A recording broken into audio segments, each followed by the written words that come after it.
Welcome into the Where You're Going podcast. I'm your host, John Little. Thank you so much for being here. I am so excited for this show. We believe here at the Where You're Going podcast that where you're going and who you're becoming is so much more important than where you are right now. And we want you to come on this journey with us.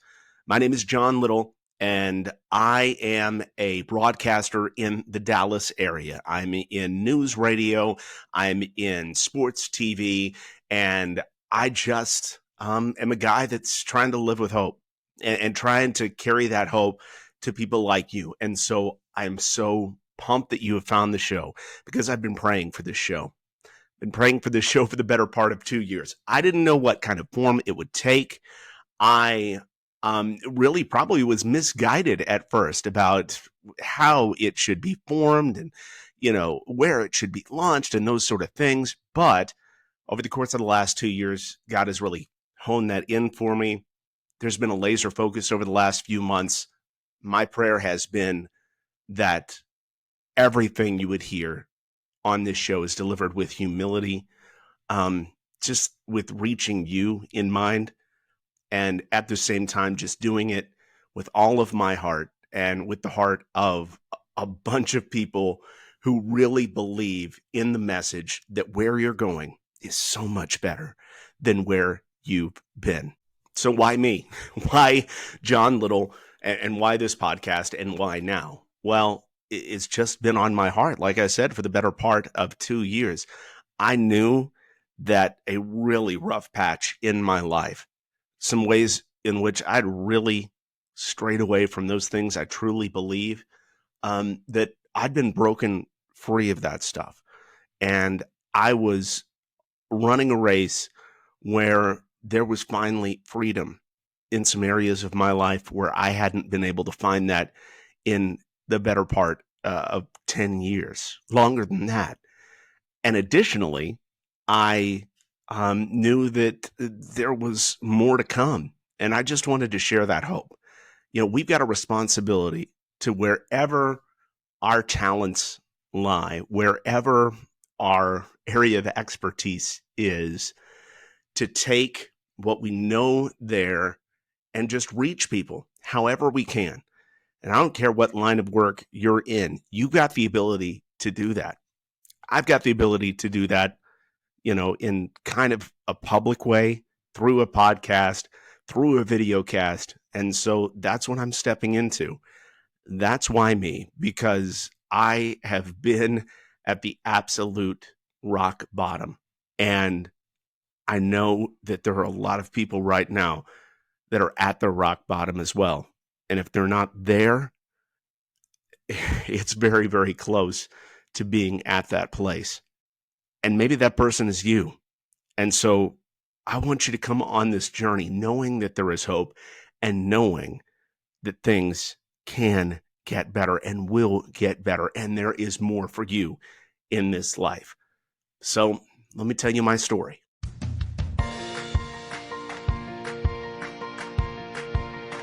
We start in 2020, the pandemic. Like everybody in the world, the pandemic really impacted my family. And I know it impacted families probably more than anything, because you think about the distance between people, not only because of sickness. I mean, obviously there was death. Maybe you lost a loved one during the pandemic due to COVID. In addition to that, people were just separated by distance as well. We couldn't see each other.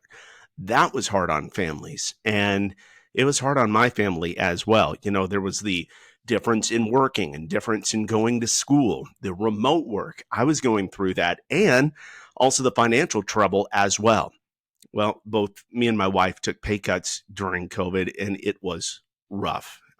You see, me and my wife had, over the course of our marriage, really struggled financially. It seemed like we were always going paycheck to paycheck. We were trying to stay out of debt, do the Dave Ramsey thing.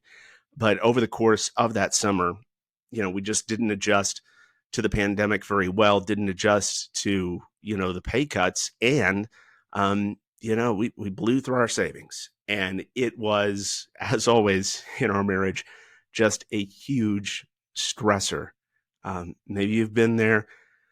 Maybe you're there right now. And I know it can take like all your faith when you see that the budget just doesn't work, when you see that, yeah, you're barely back above zero when that paycheck hits the bank account. And that's certainly where we were. I remember it crystal clear. We're having a budget meeting. Oh, yeah. Old fashioned budget meeting, sitting on our bed and trying to figure out how we are going to pack everything into September that we needed to pack into September of 2020.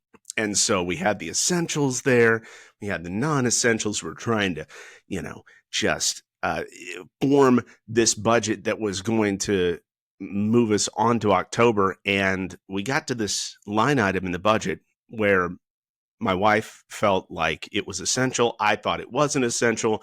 And I said, listen, if you just think that's essential, we should probably just break up. Now, I didn't mean it. It was the latest in awful things that I had said in order to try to win an argument, in order to try to get the upper hand, in order to try to let her know that I was disapproving of what she thought. And that is not the way to communicate, obviously. But this time, instead of fighting back, it was different. She turned, her face dropped. It was cold. She looked at me and she said, actually, I've been thinking the same thing. Actually, I've been thinking the same thing. And friends, I knew that she was serious. She went on to tell me that she had been talking to a divorce lawyer and she thought it was best that our marriage come to an end. And she wanted to know what I thought because she didn't want to do it and then me just go along with it and come back and tell her it was all her idea. Meanwhile, I'm just stunned. I'm run over. That's not what I was thinking at all. I know that's what I said. That's not what I was thinking at all. And I was just absolutely hit by a truck.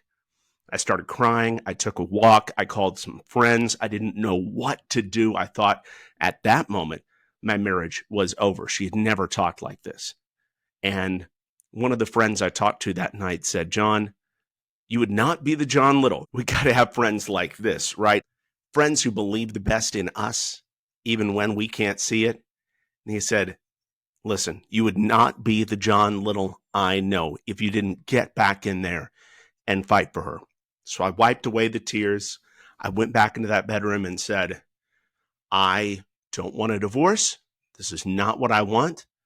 I'll work on it. I will do whatever it takes. She was not convinced, and we were at a stalemate. So a week goes by. It's cold. It's distant. I think I'm sleeping on the couch at this point. And we get to talking about the possibility of divorce again. And I reiterate to her, hey, I'll do whatever it takes. We can go into debt. We can go to counseling again because I had stepped away from counseling. I thought that thing is not working. We're just wasting money. I said, I'll go again.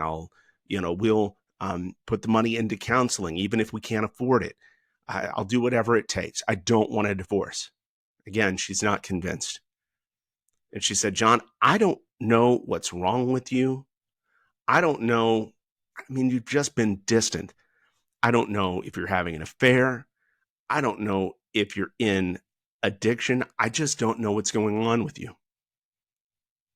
Well, I stopped for a minute and I thought about it because I'm not getting anywhere at this point. It's been a week. It's a stalemate. There's nothing else I can do. And I said, no, I've never had an affair, but I have been struggling with addiction, and I've not only that, been struggling with it for the better part of 10 years. You see, in our first year of marriage, I had struggled with this addiction, and I brought it to her, and we worked through it together. I committed to get better. She came alongside me, but she said, listen, John, this is serious to me. If you ever do it again, I will divorce you. And about 3 years after that initial time, We had moved to Oklahoma away from my support system, and I started to slip back into some old addictive habits. It started to get worse and worse, way worse than ever before. And I knew I couldn't tell anybody, or at least I felt like I couldn't tell anybody, because then she would know and then the marriage would be over. And I didn't want that. We were starting to have kids. So I just hid it. And instead of managing it, it got worse, way worse. And there were co-addictions that came along with it, like overeating, extreme weight gain, overworking. I was just extremely angry. I had anxiety and depression that went undiagnosed for the better part of a decade as well. And I just was horrendous to live with.